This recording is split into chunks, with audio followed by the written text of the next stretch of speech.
Nós temos o doutor Alisson Paulinelli, também chamados pelo telefone. E são perguntas formuladas, nós fazemos depois a conferência, a verificação e tudo certo, a pergunta é formulada. Nome Francisco Maciel Júnior, telefone 332-2073, Almirante Barroso, 40. Endereço, tudo, os dados todos completos. Pergunta. Quando o senhor era ministro da Agricultura, o senhor, em discurso feito na cidade paulista da Alta Mogiana, numa cidade paulista, o senhor aconselhou aos produtores que vendessem o algodão e guardassem a soja, pois esta iria dar melhores preços. O que ocorreu foi exatamente o contrário, e os produtores tiveram grandes prejuízos. Como o senhor explica? Não, o senhor não vai responder agora. Vem aí os nossos comerciais.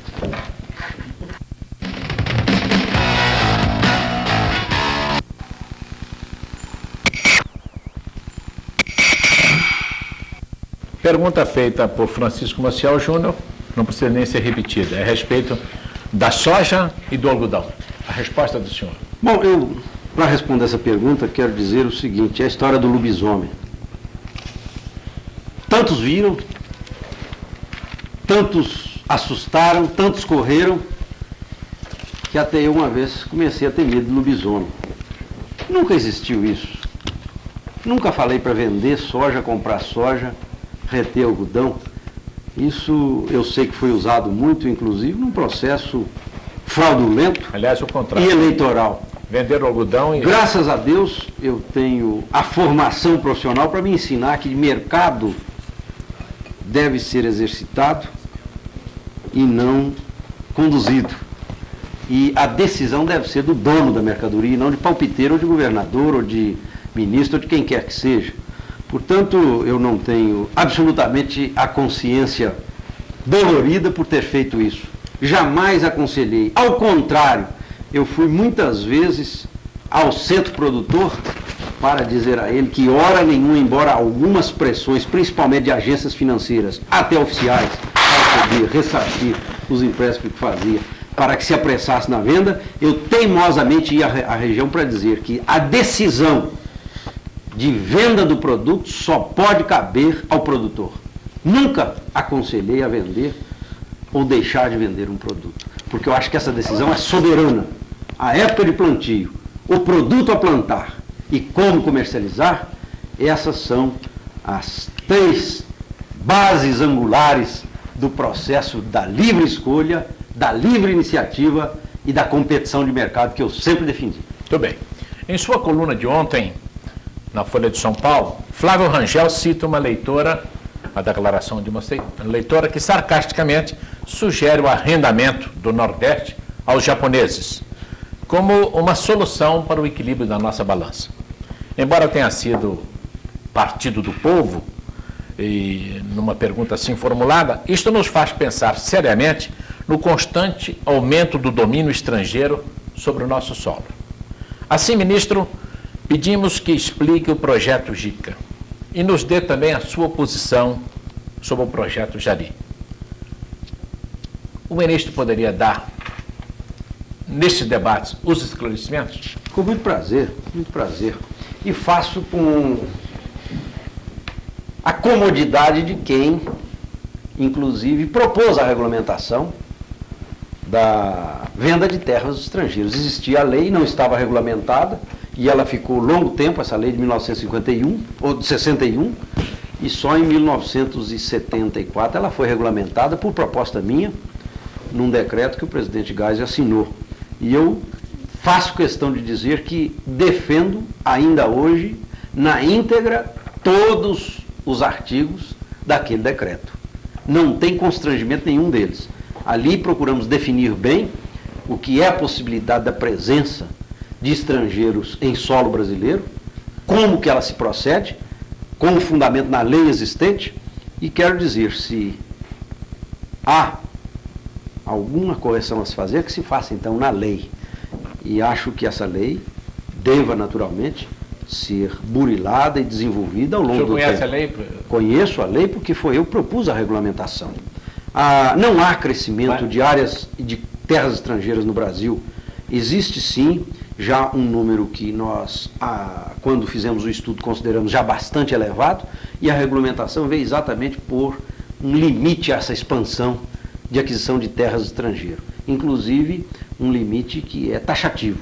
Nenhum município pode ter mais de 12% de sua área em mãos de estrangeiro. E assim mesmo, não de um estrangeiro. O limite máximo de uma área que possa estar em mãos de estrangeiro, ela não chega a 6%. Mas isso, felizmente, não existe em nenhum caso ainda brasileiro.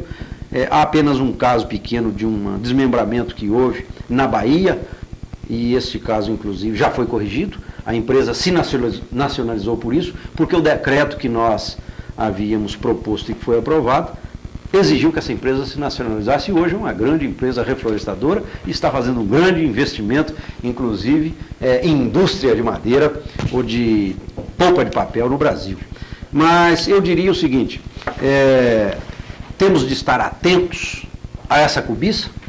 Se a lei não for suficientemente forte, ela deva ser alterada, porque evidentemente que nós queremos nos defender.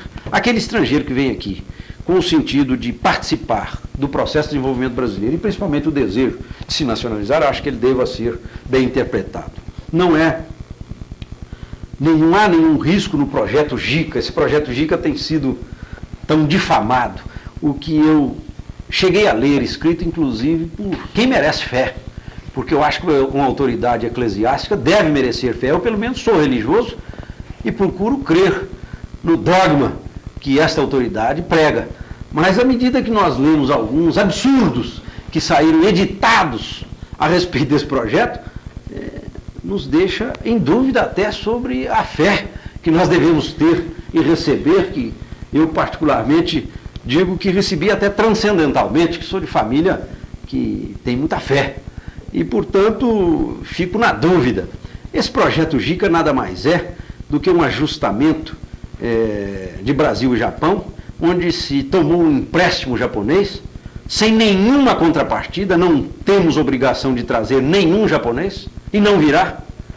Esse projeto está sendo explorado, em primeiro lugar, por brasileiros, em maior número, brasileiros vindos do Rio Grande do Sul e Paraná, e mineiros, um certo número de Niseis, ou terceira geração de japoneses, não são maioria, e, na realidade, o que há é uma experiência para se fazer um projeto dirigido a oportunidades novas no Brasil, como o Cerrado, oportunidades de se criar núcleos de produção capazes de exportar, e aí o Japão se comprometeu a comprar sem que o Brasil se comprometesse a vender, portanto não vejo nenhum mal nisso, e o projeto está sendo desenvolvido por brasileiros.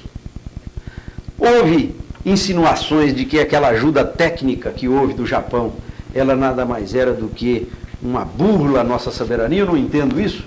Eu, particularmente, que procuro estudar a evolução da agricultura no mundo, tive uma observação comigo nos estudos que fiz, principalmente visitando agricultura nos Estados Unidos, na Europa e até no Japão. Eu notei o seguinte: o americano desenvolveu a tecnologia mais voltado para a mecanização, talvez pelo seu grande espaço, espaço extra de crescimento. Então desenvolveu mais a tecnologia mecânica. O Japão, por ser apertado, por ser um país onde não tem mais o que conquistar e tem que viver ali dentro, ele procurou desenvolver mais a tecnologia genética, a biológica.